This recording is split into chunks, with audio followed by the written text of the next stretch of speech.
पहले से टिक लगा हुआ है, हाथ का लिखा हुआ पेपर। हाथ का लिखा हुआ पेपर है, उसमें लिखा हुआ है, उसकी दिशा निर्देश भी बताया जाए, लिखना टाइम मतलब जो है अगर करेगा वो नहीं कर पाएगा। अब इसकी बाकी बहुत गलती है, किसकी गलती है नहीं पता। पूरा एक एक डाटा मेंशन है, जैसे बिजली का कोई सवाल आता है तो उसमें भी बताया है, वो चित्र भी बनाया है, वो डायग्राम भी बना के पूरा तरीके से दिखाया गया है कि कौन सा क्वेश्चन है। क्वेश्चन होता है सर DI मैथ का क्वेश्चन पूरा सॉल्व होकर ऑप्शन में टिक लगा हुआ कि क्वेश्चन सही है। अगर ये ऐसा है, अगर ये लगा ये भी अफवाह मान रही है तो क्या ध्यान है। नहीं, कभी कभी आता है ना कि गेस्ट पेपर मिल जाता है तो उसमें भी क्वेश्चन मिल जाते हैं आंसर। कभी कभी ऐसा आता है कि गेस करके बना देते हैं कि हो सकता है ये, क्या ऐसी संभावना हो सकती है? नहीं, ये संभावना हो सकती है, अगर नहीं हो सकती तो कैसे कंडक्ट? सर ये संभावना हो ही नहीं सकती। अगर मान लेते हैं इसमें से मान लेते हैं 1/3 क्वेश्चन होते, मैं तो कह रहा हूँ उसमें आधे क्वेश्चन भी होते। मैं एक बार को ये भी मान लूँ कि 150 क्वेश्चन संभावित होंगे, लेकिन सारे के सारे ऑप्शन कैसे संभावित हो सकते हैं? जी हाँ, देखिए एक टेक्निकल पॉइंट है। मैं कुछ जो उच्च अधिकारी हैं, चूँकि यहाँ पर डिस्कस हो रहा है तो जाहिर सी बात है ये बात उत्तर प्रदेश सरकार तक को भी जाए, और खास करके जो भर्ती बोर्ड से जुड़े हुए लोग हैं वो अभी टेक्निकल पॉइंट को समझ ले। मे भी पॉसिबल क्वेश्चन तो एक हो सकता है, लेकिन ऑप्शन का जो क्रम है वो तो चेंज हो जाएगा अगर सेम ही एग्जामिनर्स पेपर भी बनाते हैं। तो अगर कितना भी गेस बनाने वाला हो कि हम सटीक पेपर बना देंगे कि जो उनकी सोच है वही मेरी सोच है, तो ऑप्शन का क्रम भी चेंज हो सकता है। इससे इनकार नहीं किया। देखिए कुछ यहाँ पर फीमेल भी हैं, इन लोगों से भी बातचीत कर लेंगे। ये लोग भी पुलिस भर्ती का सपना देखा और ये लोग यहाँ पर हैं, और कल ये लोग काफी संख्या में। क्या नाम है? वर्मा जी, ये बताइए कि आप लिखे छात्र एकता जिंदाबाद, तो अब सरकार से क्या कहना है? पेपर तो आपने तो दिया, लीक हो गया। सर सरकार से बस यही कहना है कि हमारा री एग्जाम करवाया जाए चारों सेक्टर में। कोई दूसरा ऑप्शन नहीं? आप लोगों को क्या कोई दूसरा ऑप्शन मंजूर है? ओनली फर्स्ट ऑप्शन एग्जाम होना चाहिए। देखिए यहाँ लीक पेपर चारों से लिखा हुआ है, लेकिन जो है 17 सेकंड और 18 सेकंड का जो ज़्यादा मात्रा में मतलब जो वायरल है, जो सब लोग जानते हैं, जिसके पुख्ता सबूत हैं, लेकिन 17 के फर्स्ट और 18 के फर्स्ट का भी वायरल हुआ है, लेकिन ये किसी के पास है किसी के पास नहीं है। लेकिन जो ये सेकंड वाले शिफ्ट का इनका पेपर लगभग 8-8 घंटे पहले वायरल हो रहा है। तो मैं आयोग से गुजारिश करता हूँ अगर इस पेपर को रद्द कर दे और दोबारा पेपर करवा दे। अगर नहीं रद्द करें तो आंसर की जारी ना करें, क्योंकि आंसर की हम लोग पहले से हम लोग मिला लिए हैं, हमारे कितने सही हैं कितने नहीं सही हैं। अब आंसर की जारी करने की लेकिन एक सरकार की उस प्रक्रिया पर भी ये लोग सवाल उठा रहे हैं कि आंसर की जारी कर देंगे तो एक सीधी सी बात हो जाए, सरकार फिर ये नहीं मानती है कि पेपर लीक हुआ है अगर आंसर की वो जारी कर देते हैं। यानी आपको अब इस समय आंसर की का भी हो देती जब पेपर ही लीक हो गए। आंसर की जारी करने की आवश्यकता की है क्या? जब पेपर लीक हो चुका है, हमको पता है 150 में 150 कौन सा क्वेश्चन सही है, कौन सा करेक्ट ऑप्शन है, तो अब आंसर की इसलिए जारी होती है कि हम लोग अपना जो हमारा भर्ती आए उससे मिलाएं कि हमारे कितने सही आ रहे हैं, कितने गलत आ रहे हैं, कितने की तैयारी करें।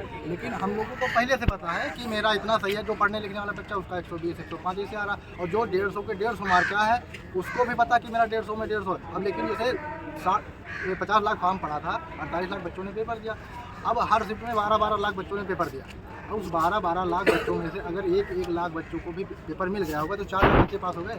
अब 4 लाख बच्चों में से 60,000 बच्चे मतलब भर्ती देनी है, नौकरी देना है। अब उस 400 बच्चों का 150 में 150 आ रहा है, तो सरकार इनको नौकरी कैसे देगी? 4 लाख भर्तियाँ करेगी, जबकि 60,000 वैकेंसी है।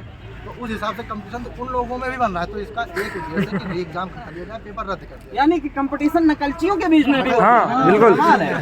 अब वो 4 लाख बच्चे जो पास है उनके अंदर कंपटीशन है। हम जो हैं पढ़ने लिखने वाले 125 वाले 105 वाले, इनका कोई मतलब नहीं रह जाता। ये बस है कि ये तैयारी, और सरकार के कुछ पुलिसकर्मी ये भी कहते हैं बहुत सारे वीडियो में रहा कि जाइए राजनीति न करिए, दूसरी भर्ती की तैयारी करिए। तो दूसरी भर्ती की तैयारी करने का मतलब क्या रह जाता है? जब उसका भी पेपर पूरा लीक हो जाएगा तो ये सीधे सीधे रहेगा कि जाइए आप पैसों का इंतजाम करिए, आप तैयारी मत कीजिए, आप पैसों का इंतजाम करिए, अगली भर्ती में हम आपको सस्ते में पेपर उपलब्ध करा देंगे। अगर चारों शिफ्ट का पेपर लेते हैं तो हम आपको डिस्काउंट भी देंगे। और आप लोग संदेश है उनका, यही है ना। मैं चाह रहा हूँ कि अगर तैयारी से नौकरी नहीं मिल रही है तो हम लोग पैसे का इंतजाम करें। ये कोचिंग में पैसा देते हैं, कापी किताबों में खर्चा करते हैं, इसका क्या मतलब रह जाता है?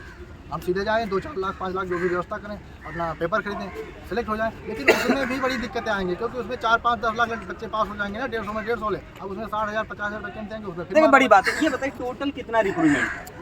60,244। 60,244। थोड़ा मैं अपने दर्शकों को, सभी साथियों के साथ मैं भी अपनी बात कह देता हूँ। अगर जो पेपर लीक आउट हुआ है, अगर 1 लाख लोगों के पास पहुँच गया है और सबने 150 में 150 कर दिया है, तो अब क्या होगा? वहाँ भी बड़ा कंपटीशन बन करके तैयार हुआ है। और एक सबसे बड़ी हास्यास्पद बात ये आ जाती है कि जब ये लोग अधिकारियों से बातचीत करते तो उनको जवाब देते कि राजनीति न करिए। सवाल है, आप लोग पेपर कराते हो, आपका पेपर बाहर तैरता है और उसके बाद आप कहते हो राजनीति ना करो। राजनीति तो आप लोग कर रहे हो, युवाओं के भविष्य के साथ खिलवाड़ कर रहे हो, आपको तनख्वाह मिल रही है। देश के साथ अगर गद्दारी हो रही है तो बैठा हुआ जिसने पेपर लीक कराया वो ऑफिसर गद्दार है। युवाओं के सपनों के साथ अगर किसी ने गद्दारी किया है तो वो पुलिस वाला व्यक्ति हो सकता है, वो दलाल हो सकता है जिसने पेपर को सोशल मीडिया में तैराया, या वो व्यक्ति दलाल हो सकता है कि जिसने ये अफवाह फैलाई। और अफवाह इसलिए नहीं कहा जा सकता क्योंकि बार बार इस बात को कोड कर रहा हूँ कि जब शिफ्ट यानी एग्जामिनेशन की जो टाइमिंग है 3 से लेकर 5 बजे के बीच है और उस समय वहाँ जो पेपर आता है वो सुबह के 9 बजे अगर सोशल मीडिया में तैर रहा है, तमाम सोशल मीडिया के प्लेटफार्म पे तैर रहा है, तो इससे कतई इनकार नहीं किया जा सकता कि पेपर लीक नहीं हुआ। यानी गद्दार जो है वो सरकार का कोई मुलाजिम ही है, सरकार के संरक्षण में पलने वाला कोई देश का गद्दार ही है। यहाँ तक कि इन युवाओं के सपनों का गद्दार है। वो देशभक्त हो ही नहीं सकता, वो सपनों का गद्दार है। और खास करके उसने उन लोगों के साथ भी गद्दारी किया कि जिन युवाओं के कंधे पे उसने रख करके पैसे की वसूली की होगी। इसको भी इनकार नहीं किया जा सकता क्योंकि तमाम भर्तियों में पहले से सरकार से लेकर के अब तक उत्तर प्रदेश क्या पूरे भारतवर्ष में ये चीज़ बनी है कि बिना पैसे की नौकरी नहीं मिलती। ऐसी एक अफवाह बनी हुई, बिना पैसे के नौकरी नहीं मिलती। खैर इसकी पुख्ता सबूत तो सरकार ही बताएगी, लेकिन हमने भी सुना है कि ये कहा जाता है कि बिना पैसे की नौकरी नहीं मिलती है। तो क्या वो मुन्ना भाई, अब देखिए बार बार क्लियर हो रहा है, जब डीजीपी प्रशांत किशोर का बयान आता है कि परीक्षा सुचारू रूप से हुई और उसके बाद कई मुन्ना भाई पकड़े गए, क्यों कोई 264 पकड़े गए, यानी 4 शिफ्टों में 264 पकड़े गए। यहाँ एक पकड़ जाता है। तो वो है जिनके साक्ष्य अभी मिले हैं, कुछ ऐसे हैं जिनके साक्ष्य नहीं मिले हैं, वो पकड़े नहीं गए हैं। बात समझ रही है? सरकार कहती है, जैसे सरकार कह रही है कि ये प्रशासन के लोग कह रहे हैं कि ये अफवाह है। अगर ये अफवाह है तो ये 264 लोग पकड़े गए, इनको कार्रवाई करो और क्यों पकड़ा गया, ये मैं सरकार से जानना चाहता हूं। सबसे बड़ा सवाल है, अगर परीक्षा सुचारू रूप से हुई तो ये मुन्ना भाई पकड़े गए, ये कहाँ के पकड़े गए, क्यों पकड़े गए, क्यों भाई साहब? हम तो यही कहना चाहेंगे कि सरकार ने बोला है कि निष्पक्ष रूप से परीक्षा हुई है, तो ये हमें बताए सरकार कि निष्पक्ष रूप से अगर परीक्षा हुई है तो 244 लोग जो पकड़े गए हैं ये क्या है? देखिए अब सारे युवा हैं, लास्ट में एक कंमेंट लेंगे, सभी से लेंगे। ये बताइए लास्ट में आप लोग क्या चाहते हैं? फर्स्ट मांग रहे हैं एग्जाम होना चाहिए। अगर सरकार एग्जाम रद्द करती है और दोबारा वैकेंसी मतलब दोबारा परीक्षा लेती है तो ये सरकार गारंटी दे कि जो आगे आने वाली परीक्षा उसमें पेपर लीक नहीं होगा। नहीं, अगर वो परीक्षा दोबारा करवा रहे हैं, दोबारा भी मुन्ना भाई लोग अपना गेम खेल जाते हैं, तो हम लोगों से क्या मतलब रह जाता है? 400 रुपये इस फॉर्म कर दिए, 400 रुपये अगले फॉर्म, यानी आपको स्पष्ट कर दिया जाए कि अगर पेपर बाहर मिलना है पहले दे दिया जाए।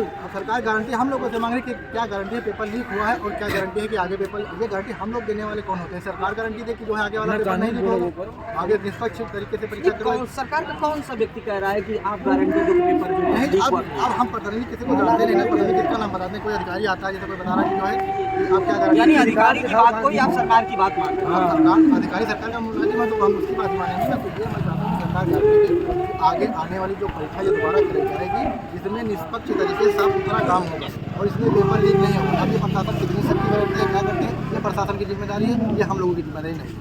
सीधी सी बात है, तमाम ये अभ्यर्थी हैं, पुलिस भर्ती बोर्ड के अभ्यर्थी हैं। पहले तो इनको उम्र को लेकर के बड़ा टेंशन था कि हम लोग फार्म भर पाएंगे कि नहीं भर पाएंगे। उसके बाद खैर सरकार ने राहत दिया, इन लोगों को लगा कि सरकार वाकई हम लोगों के साथ भर्ती करना चाहती, हम लोगों को मौका देना चाहती है, सेवा का अवसर देना चाहती है। लेकिन जो ही एग्ज़ाम हुआ, एग्ज़ाम के बाद जो पेपर इन लोगों ने वहाँ परीक्षा केंद्र पर देखा वही पेपर पहले ही सोशल मीडिया में तैर रहा था। पहले ही लोगों ने समझा होगा कि वो क्या अफवाह है, तमाम लोग ऐसे बना के दे सकते हैं। लेकिन जो ही परीक्षा हाल में जाते हैं और देखते हैं कि वही पेपर आ रहा है जो हमको बाहर मिला हुआ था, उसके बाद इनके सपनों पर पानी सा फिर गया है, इनका जो दिल है उदास हो गया, इनके मन में तमाम तरह के विचार आने लगे। खास करके सरकार के समक्ष ये लोग बार बार ये कह रहे हैं कि ऐसा करो, कुछ मत करो,